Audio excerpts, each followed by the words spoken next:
We have arrived at a decisive moment. The Cuban people have waited long enough for progress to come. Even many Republicans on Capitol Hill are starting to recognize the urgency of moving forward. It's time for their leaders to either get on board or get out of the way. The Cuba embargo needs to go once and for all. If we go backward, no one will benefit more than the hardliners in Havana. In fact, there may be no stronger argument for engagement than the fact that Cuba's hardliners are so opposed to it. Engagement is not a gift to the Castros. It's a threat to the Castros. An American embassy in Havana isn't a concession, it's a beacon.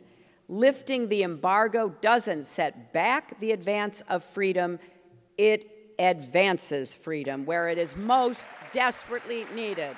Fundamentally, most of the Republican candidates still view Cuba and Latin America more broadly through an outdated Cold War lens. Instead of opportunities to be seized, they see only threats to be feared.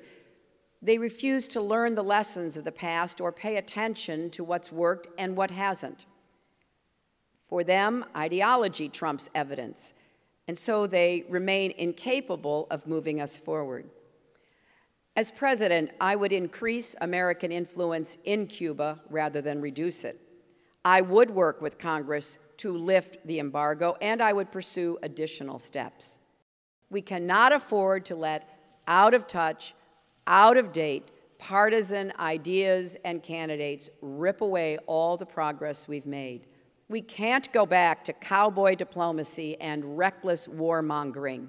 We can't go back to a go-it-alone foreign policy that views American boots on the ground as a first choice rather than a last resort.